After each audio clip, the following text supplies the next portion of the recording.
Hi everyone, welcome back.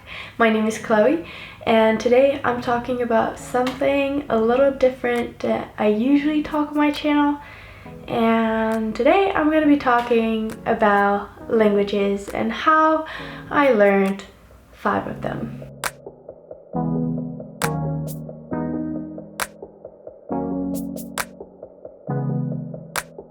Donc je sais qu'il y a eu pas mal de confusion par rapport à ma langue maternelle, quelle est ma langue maternelle. Donc j'ai grandi en parlant français, j'ai grandi en Suisse. En Suisse il y a 3 langues principales qui sont l'allemand, le français et l'italien. J'ai grandi dans la partie francophone de la Suisse. J'étais à l'école ici et le français ça a toujours été ma première langue et la seule langue que je parlais avec ma famille. The way that I learned all the other languages were through school, and I know that most of you guys are already out of school or are in college or are working already, and it wouldn't be possible for you to like go back from when you were like 6 years old to go to school and learn a new language, which was my case, but I'll get more into that after. So this is why I decided to team up with Skillshare for this video. Skillshare is an online learning community for creators, and there are tons of classes on Skillshare from lifestyle, business, and productivity. I personally really love the productivity classes on Skillshare because they really teach you how to manage your time better, so you have more space into your daily life to include more things like exercise, being more social and hanging out with friends, or learning new languages or any new skill that you might be interested in. There are also many language teaching classes on Skillshare. There are over 7 million people learning on Skillshare. Skillshare is really affordable. An annual membership costs you less than $10 a month, which is undeniably cheaper than going to a class or hiring a language teacher even. The premium membership on Skillshare offers you unlimited access to all classes and communities depending on what your personal goals are. And if you'd like to give Skillshare a try, I have a link down in the description where you can get 2 months of free trial on Skillshare to see if you like it and if it's worth it for you to get a yearly membership. So now let's get into the languages that I learned. The first one that I learned after French, being my mother tongue, is German. Ich habe mit 6 Jahre alt angefangen, das war noch sehr früh, und also als ich noch ein Kind war, habe ich nur so Verben oder so weiter gelernt, also sehr einfache Sachen, aber trotzdem, ich habe sehr, sehr früh Deutsch gelernt in der Schule, und dann ich habe Deutsch bis Ende von meinem Abitur gelernt. Und dann, als ich mit dem Abitur fertig war, habe ich B2 bekommen.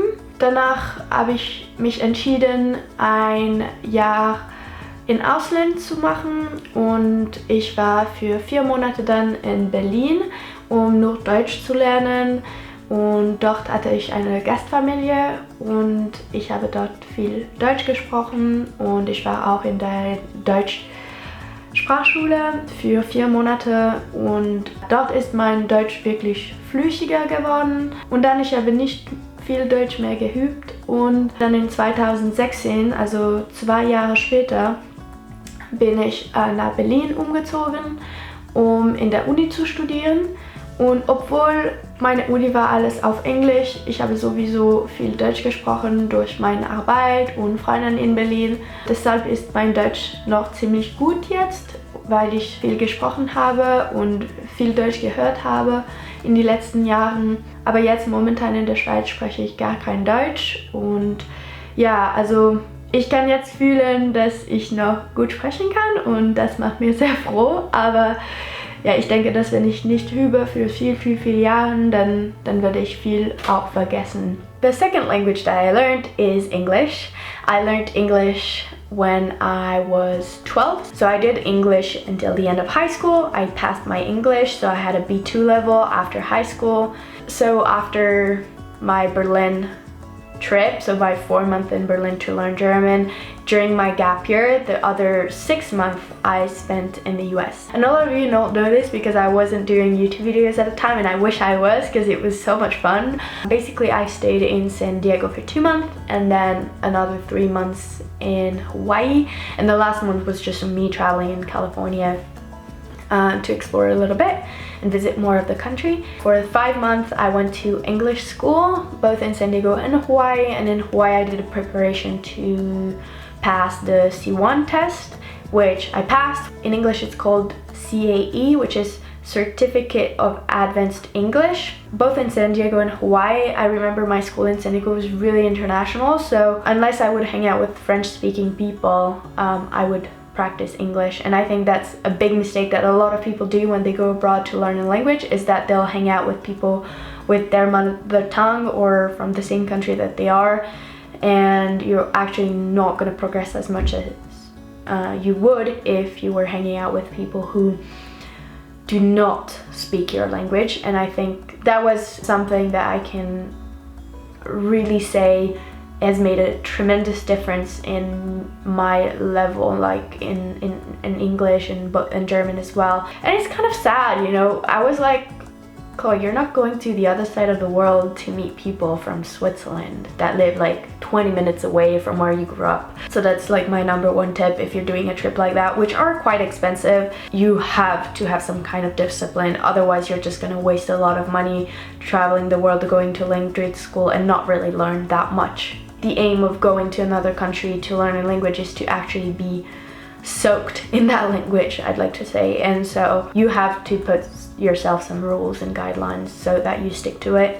In Hawaii, I was living in a villa with other American people and one Japanese woman. My English got a lot better as well because I was hanging out with local people, or people from the US at least. I was not hanging out with people who were also learning English. Then obviously, you know, going to Berlin, having social media pages where I only write and speak in English, going to college that was fully English speaking really pushed me to speak better English. So say that over the past maybe 5 years I've spoken more English than French. That's why people maybe now get confused about what my mother tongue is because English has sort of become my first language, because now I read in English, I write in English, even in my diary. I think, or I probably dream even in English. People that know me and hang out with me, they'll be able to tell you that in some circumstances my English has become so good that my French is worsened, and my French is actually not that good, which is crazy. Dopo dell'inglese ho imparato italiano, più o meno allo stesso tempo vorrei dire, perché ero abbastanza piccola, ero tipo 12 anni quando ho imparato l'italiano. Ho preso italiano alla scuola, non era obbligatorio, però ho potuto scegliere di imparare l'italiano per 3 anni a scuola prima di andare al liceo, e quindi ho imparato italiano per 3 anni là e ho imparato grammatica, vocabolario, tutte queste cose che sono veramente importanti quando impari una nuova lingua. E poi dopo questi 3 anni ho incontrato il mio primo ragazzo, che lui abitava in Italia, e quindi con lui ho parlato solamente italiano. All'inizio era veramente difficile per me, però dopo mi sono migliorata molto veloce, e a questo punto l'italiano era diventato veramente facile per me, potevo parlare senza pensarci. E quindi dopo, dopo un po' di anni non eravamo più insieme con quel ragazzo, e anche se ancora ora siamo amici, non è che ci parliamo molto spesso, però a Berlino avevo un'amica italiana e un amico italiano al primo anno all'università, e quindi ci sono state un po' di gente con chi potevo parlare italiano e praticare un po', quindi non mi sono dimenticata di tutto. Però per me ora non è così semplice come era prima, e anche il fatto che l'italiano è molto simile al francese, E per me è molto facile impararlo all'inizio, ma anche ora non è che me lo dimentico del tutto se non parlo per un po' di mesi o così. Quindi ogni volta che vado in Italia mi riviene, poi diventa più naturale da nuovo. E sì, è così che ho imparato l'italiano. Secondo me incontrare qualcuno che parla un'altra lingua è un meraviglioso modo di imparare una lingua. Anche di sicuro il mio italiano non sarebbe così bene se non avevo avuto un ragazzo in Italia dopo la scuola, perché dopo 3 anni di scuola potevo parlare, però non ero così veloce, non era così naturale per me. Quindi così ho imparato l'italiano e ancora non mi sono dimenticata, quindi va bene. Y por fin la última idioma que aprendí estaba el español. El español es la más difícil para mí porque lo he aprendido solamente por 3 años en el instituto y también, más de todo, no practico mucho en la mia vida porque no tengo muchos amigos que hablan solamente español. No tengo mucha familia que habla español. La mi madre habla muy bien español, pero no sabía hablar español cuando estaba pequeña. Entonces no aprendí el español cuando estaba pequeña yo, pero ahora no habla mucho español también en casa. Ella habla español mucho por su trabajo, pero mi tío es de Argentina y entonces a veces habla español con mi madre o conmigo. También el español es muy similar que el francés o el italiano, entonces ya sabes 2 lenguas latinas, la trécima, no sé cómo se dice. Es muy fácil de aprender, entonces estaba muy fácil de aprender español por mí cuando estaba en el instituto. Ahora también mi novio David es de España. Él tiene también familia en España y a veces también escucho a David hablar con su abuela en español. Entonces practico oír español y es más difícil para mí. Pero me gusta mucho el español. Español pienso que es un idioma muy bonita, pero me gustaría aprender más español en el futuro. I think that in any cases, languages are never a waste of time, and if you're in high school and you don't know what you want to study in college, go somewhere to learn a language because it's always going to be useful later. I realized that it's actually opened to me a lot of opportunities, even though I don't directly work with languages now.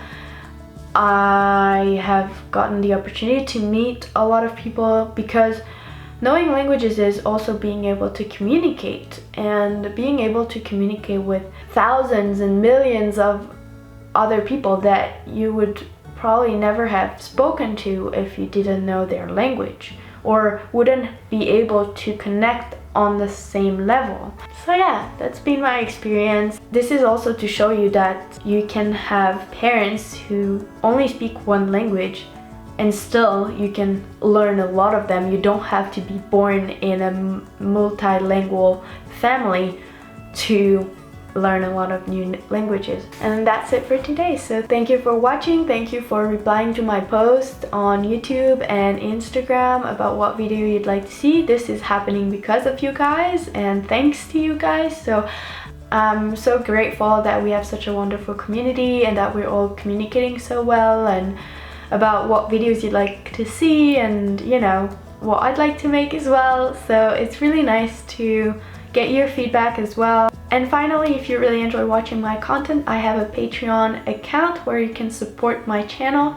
On there you can see my upcoming videos earlier than everyone else, and I also release a monthly podcast that is only released to my Patreon supporters.